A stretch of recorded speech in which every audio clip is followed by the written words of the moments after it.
को मछली की आंख दिखनी चाहिए। बेशक मैं इन लोगों का कॉन्फिडेंस चेहरा का पढ़ पा रहा हूं।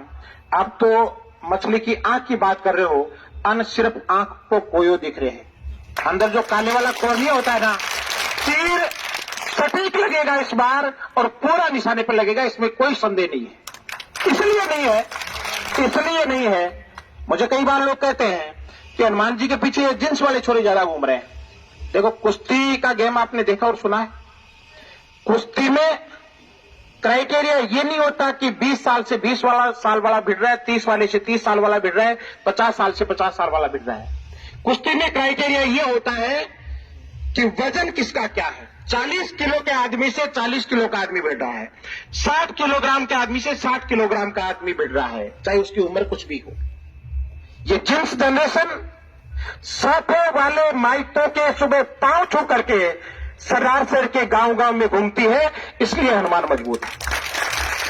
और मैं तो अक्सर कहता हूं कि जिधर जवानी चलती है उधर जमाना चलता है, और जवानी हनुमान के पीछे चल पड़ी है, इसलिए जमाने की मजबूरी है कि वो हनुमान के पीछे चलेगा।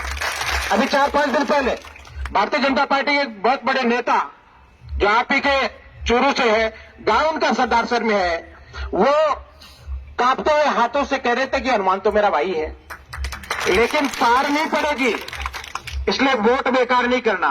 हनुमान आपका भाई नहीं है, लेकिन आपकी मजबूरी है, क्योंकि हनुमान की छाया का भी आपको डर लगता है कि अगर हनुमान ने टांग घुमा दी तो फिर अपने वाले पे भी ये पेचा जी को एमएलए बनाने के चक्कर में अपने ऊपर संकट आ जाएगा।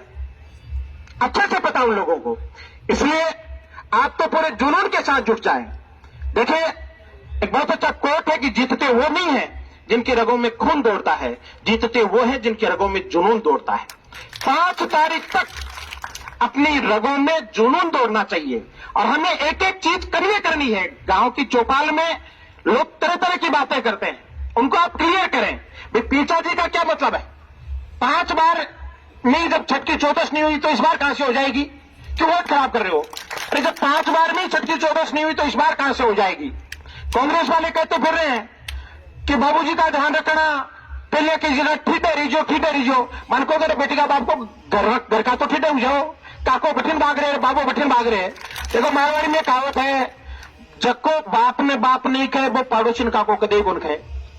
वो थाको कांग्रेस को उम्मीदवार काका ने काको गुण कह रहे हो, एक आदर मजबूरी में बीजेपी चलोगो, वो पड़ोसिन बाबू क्या कह दिशी, अपना मायतान बाबू क्या कह दिशी। इसलिए बहुत अच्छे से कन्विंस करके, और सबसे बड़ी जिम्मेदारी आप लोगों के ऊपर है, आप तो 5 तारीख को 11 बजे तक अपने जो आरएलपी का वोट है वो तो सारे पेटी के अंदर पे करवा देना, उनका तो सबका बटन दबवा देना, और 11 बजे बाद में, सुबह 11 बजे बाद अपना एक भी वोट बचना नहीं चाहिए, और 11 बजे बाद में गांव के एक एक वोट को चेक कर लेना।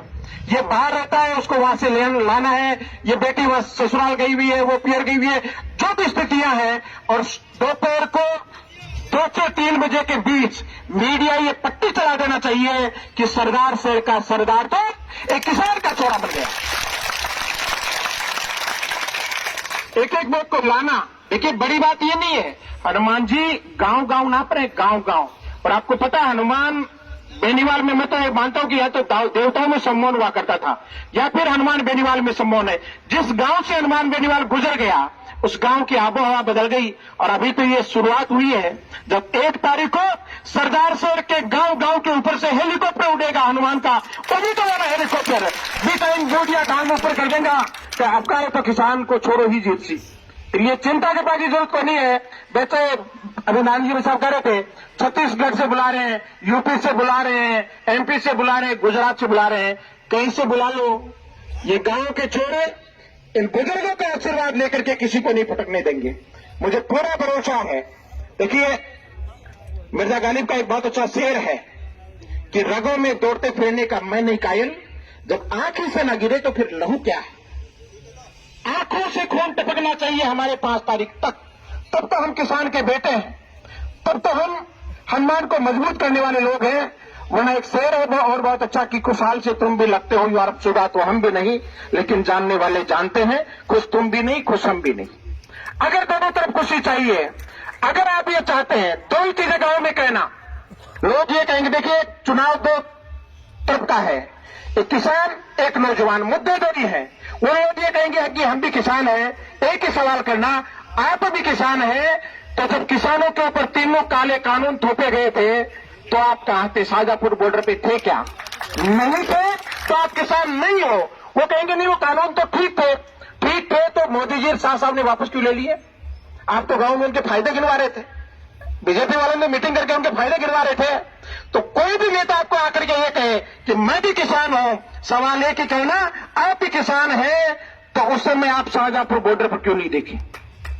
दूसरा ये कहेंगे कि हम भी नौजवानों के हितैषी हैं, आप भी नौजवानों के हितैषी हो, तो अग्निवीर का विरोध क्यों नहीं किया? अग्निवीर का विरोध 2 लाख नौजवानों के साथ जोधपुर में हनुमान बेनीवाल ने किया, और किसानों के समर्थन में 70 दिन हनुमान बेनीवाल शाहजहांपुर बॉर्डर पर बैठा रहा। मुद्दे सिर्फ 2 ही हैं, किसान और नौजवान, और इन दोनों के लिए आप उस आदमी की कुर्बानी देखिए ना। आज जिस मोदी और शाह से गठबंधन करने के लिए लोग एक टांग पर हो रखे हैं ना, उस पार्टी से गठबंधन था। शाहजहांपुर बॉर्डर पर हम गए थे, हनुमान जी भाई साहब को जब मैं उस कार्यक्रम की एंकरिंग कर रहा था, हनुमान जी भाई साहब को जब बोलने के लिए मंच पर बुलाया तो उन्होंने मंच से आवाज दी, नारायण एक बार इधर आना। नारायण जी भाई साहब पास गए, मैं भी पास खड़ा था। उन्होंने कहा क्या करना है? नारायण जी साहब ने भी कहा कि सोच समझ करके डिसीजन करें, अभी तो अपन एक बार धरना प्रदर्शन यहां जो भी है वो करेंगे। हमारा भी मन में ये था। शेर ने हमारी बात सुनी जरूर, मंच पर चढ़ा, माइक पकड़ा और जाते ये कहा कि जो पार्टी किसानों के ऊपर कुठाराघात करती है उससे गठबंधन मुझे स्वीकार नहीं, मैं यहीं से गठबंधन तोड़ने की घोषणा करता हूं। आप लोगों के लिए, अपनों के लिए, अपने भाई की बात उस आदमी ने नहीं मानी, हम कार्यकर्ताओं की बात नहीं मानी। उन्होंने कहा मुझे जरूरत नहीं इस तरह की गठबंधन की, मैं अकेला ही लड़ लूंगा, जिंदगी भर लड़ता आया हूं। तो हनुमान जी की इन आदतों को, इन चीजों को लोगों तक पहुंचाएं। एक वो जातिवाद की बात बहुत करेंगे, कर रहे हैं, मैं आपको चैलेंज करता हूं, आप लोगों को चैलेंज करें।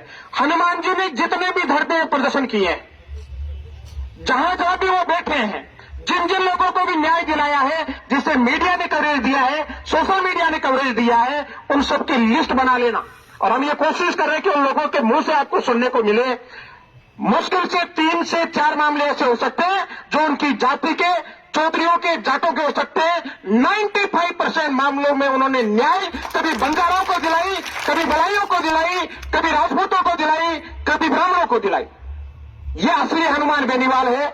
इसलिए आइए हम असली हनुमान को गांव गांव और घर घर तक पहुंचाएं, राष्ट्रीय लोकतांत्रिक पार्टी की विचारधारा को घर घर तक पहुंचाएं। और 5 तारीख तक फिर हाथ जोड़ करके निवेदन करना चाहूंगा, आप सारे लोग नारायण बेनीवाल हैं, हनुमान जी के छोटे भाई हैं। हम मिलकर के 5 तारीख को पूरे राजस्थान में ही पूरे उत्तरी भारत को ये दिखा देंगे कि जब किसान जाग जाता है, जब नौजवान जाग जाता है, जब गांव, खेत और खलियान जाग जाता है, जब दलित, पीड़ित, वंचित, शोषित और अल्पसंख्यक जाग जाता है, तो उस समय बड़ी बड़ी पार्टियों के बड़े बड़े हुक्मरान जो दिन में सपने देखते हैं वो रात में भी पूरे हो नहीं पाते हैं। उस समय फिर वो अपने बेटे के सिर के ऊपर हाथ रखते हैं। आइए हम इस संकल्प के साथ उठे। उससे पहले एक अच्छा फोटो सेशन करेंगे। आपके गले